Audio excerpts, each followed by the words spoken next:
고양시 소식을 짧게 요약해드리는 고양신문 뉴스체크 10월 넷째 주 순서 시작하겠습니다. 요새 대본 없이 즉흥적으로 진행을 하고 있잖아요. 중구난방으로 말하지 않을까라는 걱정도 하고 있는데 어떻게 봐주시는지 잘 모르겠어요. 네, 여러분들께서 피드백 주시면 충실하게 하겠습니다. 가장 관심이 큰 일기신도시 일산 재건축, 자, 요것과 관련해서 고양시가 선도단지 공모 일정을 밝혔고요. 국토부에서는 담당자가 직접 고양시를 찾아와서 재정비와 관련된 주민 설명회도 가졌습니다. 고양시 의회에서 행정감사 진행했는데 관심 있는 것 몇 가지 저희가 짚어서 보도를 해드리도록 하겠습니다. 재건축 관련 소식인데요. 고양시가 내년에 선도단지를 지정한다. 이게 지난주 뉴스였는데 이번 주 일면에는 그 시기까지 확정이 됐어요. 내년 3월에 선도단지에 대한 공모를 하겠다. 이런 발표를 했습니다. 지금 이 내용을 조금 자세하게 이제 설명을 해드릴 텐데요. 단지 선정, 몇 개 단지 정도를 선정할지 내용이 나왔죠. 국토부가 주관한 일기 신도시 재정비 주민 설명회가 지난주에 있었거든요. 국토부 관계자, 그 다음에 고양시의 재건축을 담당하는 관계자가 와서 고양시의 여러 가지 플랜을 설명을 한 겁니다. 그 자리에서 나온 건데 내년 3월에 공모 절차를 밟아서 내년 5월이나 6월경에 최종 2개나 3개의 선도단지를 확정해서 발표하겠다. 중요한 거는 2개 내지 3개 단지. 그렇죠. 야, 거기에 선정되느냐 안 되느냐 여기에 그렇죠. 이제 관심사가 쏠리겠는데 선도단지 어떻게 선정되고 어떤 이득을 얻는 것인지. 고양시에 있는 30년 연한이 다 된, 그래서 재건축이 가능한 아파트 단지들이 많잖아요. 일산 일기 신도시 중심으로 너도 나도 재건축을 좀 구상해야 되는 거 아니야? 추진해야 되는 거 아니야? 근데 어디서부터 어떻게 하지? 절차는 어떻게 되고 경제성은 있는가? 이런 것들에 대해서 고양시가 선도 단지라는 샘플 단지를 지정해서 컨설팅을 고양시 주도로 해주겠다. 이게 선도 단지의 개념입니다. 그러니까 재건축을 하려면은 어느 정도 가능한지 고양시가 대신해서 찐이야. 이 컨설팅은 찐이야. 진짜야. 공신력 있어. 이제 이런 컨설팅을 해주겠다. 안전진단 비용을 지원해주겠다. 고양시가. 금액적인 지원이고 하나는 컨설팅의 공신력. 두 가지가 이제 큰 혜택인 것 같아요. 선도 단지가 과연 어떤 기준으로 설정될 것이냐, 이게 궁금하실 거 아니에요. 이거 그렇죠. 되는 단지는 아무래도 혜택이 크니까 그거에 대해서는 아직까지 명확한 기준을 지금 준비 중이다. 평가지표가 나오지 않았다. 지금은 평가지표를 만들어야 될 때다. 어떤 단지를 선정할지 점수를 매겨야 되는데 평가표가 아직 없다. 사업성이 높은 지역이 이제 선정될 텐데 리모델링 지원했던 단지들이 있기 때문에 그런 단지들 주변이 될 가능성도 있고 재건축에 대한 주민 동의율이 높은 단지가 선정될 가능성이 높다. 사업성이 높게 나왔는데도 불구하고 주민 동의율이 낮다면은 컨설팅 해줄 필요 없잖아요. 선도 단지가 꼭 됐다고 해서 재건축이 100% 추진된다 이렇게 기대할 수 없다 이런 내용도 있더라고요. 네, 맞습니다. 왜냐면은 중요한 건 컨설팅이에요. 그렇죠. 컨설팅 결과가 좋아야지 되는 거겠죠. 만약에 좋지 않다면은 일산 전 지역에 대한 타격일 수도 있다고 보여져요. 약간의 재앙일 수도 있겠죠. 왜냐면 제일 잘 될 곳을 골라가지고 돌려갔는데 결과가 안 좋아. 그럼 다른 지역도 마찬가지 아닐까라는 심리적. 반대로 컨설팅 결과가 좋게 나오면 다른 단지들도 동시에 같이 상승 효과를 볼 수가 있겠네요. 저기 보니까 우리도 뭐 사정이 비슷한데 그럼 우리도 경제성이 있는 거 아니야? 역세권이라든가 어떤 대지 규모, 세대수 그런 것들이 비슷했을 때 가능성을 타진해 볼 수 있을 것 같아요.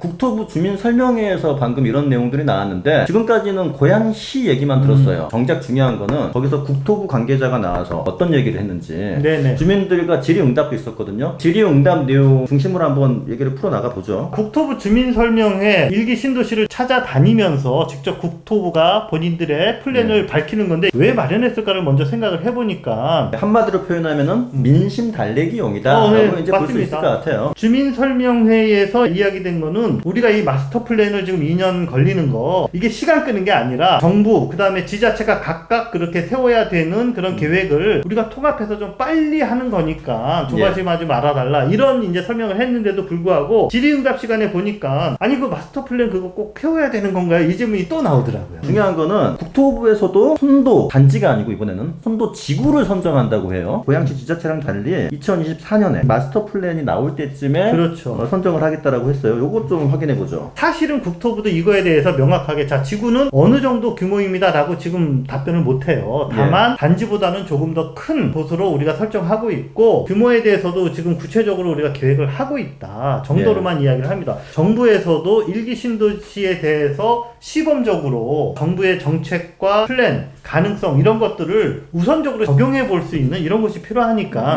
아마 이 선도 지구라는 이런 개념을 이번에 발표한 것 같습니다. 아무래도 이제 선도 기본적으로 단지가 먼저 선정되니까 그렇지. 그 단지가 선정되는 지역이 나중에 국토부가 선도 지구로 선정하지 않겠느냐. 예상을 저희는 해봅니다. 근데 뭐 구체적으로는 이것도 나와 봐야 알겠고요. 선도지구 이거 5개 일기 신도시마다 각각 하나씩 지정하는 거냐? 확실하게 결정된 게 없다. 제 생각에는 5개 지자체, 시장과 국토부 장관이 간담회를 가질 거란 말이에요. 그 자리에서 논의가 된다고 했는데 각각의 도시에 하나씩은 선정합시다라고 말할 거예요, 분명히. 고양시, 일산에서도 분명히 선도지구는 나올 것이다. 일기 신도시 재정비 주민설명에 관련해서는 우리 고양신문에서 단독으로 1시간짜리 풀 영상 올려드렸고요. 네. 다시 한번 돌려보시면서 핵심적인 내용 체크해보셔도 좋을 것 같습니다. 재밌는 내용은 질의응답 내용이니까 그 부분만 보셔도 됩니다.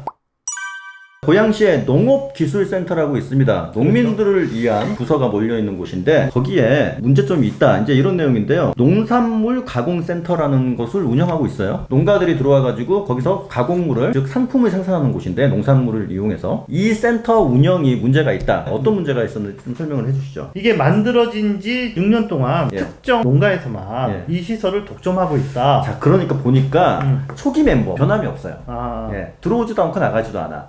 16명의 농민들만 이 공간에 혜택을 입고 있는 거죠. 고양시 예산이 30억 가까이, 30억 넘게 매년 7억의 운영비가 투입되는 이 시설을 왜 특정인들만 사용하느냐, 요게 이제 지적이 나왔던 겁니다. 여기에 들어올 수 있는 여건이 되는 농가가 엄청 많은데 딴 데는 배제하고 이 사람들끼리만 딱 독점한다, 이런 거는 좀 아니에요. 농산물을 가공해서 상품으로 만들려는 시스템은 농가에서도 상당한 투자라든지 플랜이 있어야 되는 건데, 그렇죠. 그 수준이 되는 농가가 이제 처음에 세팅이 됐는데 새로운 데가 여기에 이렇게 진입하도록 뭔가 이끌어내거나 그렇죠. 이런 게 부족했다라는 거죠. 유인책을 마련해야 되는데 그런 유인책이 없었다. 또 한 가지 더 있습니다. 특정 민간단체의 시공유재산인 공간을 15년이나 무상으로 줬다, 사용하게. 아파연구회라고 있어요. 그것으로 이제 예술작품 만드는 거. 이제 건조시켜가지고 납작하게 만들어서 건조시키는 그런 활동인데 여기만 이렇게 오랫동안 독점한다. 독점 혜택을 줄 수 있느냐. 폐쇄적인 운영 시스템이 문제다. 새로운 농민들, 새로운 단체들이 들어올 수 있도록 노력을 해야 된다. 이런 지적입니다. 그래서 대안으로 제시한 게 공유주방. 누구나 와서 상품을 만들어내고 서로 경쟁하게끔 하자. 이제 이런 대안까지 나왔습니다.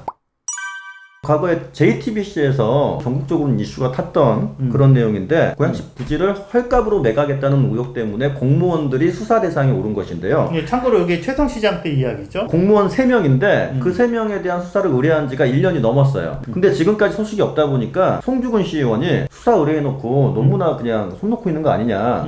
담당 부서가 수사 촉구를 하든지 아니면 지금 수사 내용을 좀 확인을 해보든지 뭔가 좀 움직여봐라. 그래서 좀 보고 좀 해달라, 고양시위에. 감사 담당관실에서 수사 의뢰를 했기 때문에 그 담당관 말이 경찰에 수사 촉구를 한번 하고 수사 내용까지 좀 확인해가지고 보고를 드리겠다. 그 답변이 오면? 네, 그렇게 했는데 새로운 내용의 답변이 오면은 저희가 또 취재를 통해서 기사화하도록 하겠습니다.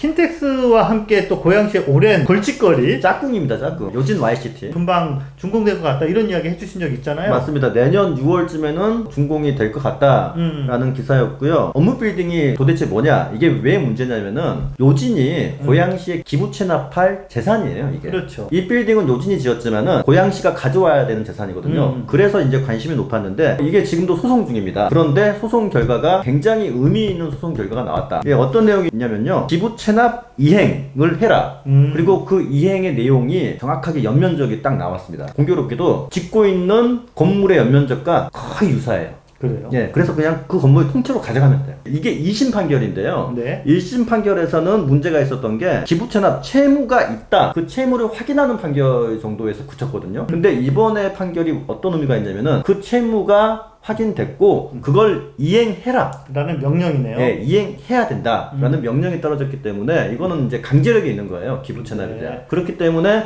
내년 6월에 기부채납은 이행될 것 같다. 업무 빌딩 고양시에서 어떤 용도로 쓸 것이냐, 자, 요거가 관심이 이제 높아지겠는데 관심 있게 취재해 주시기 바랍니다. 알겠습니다.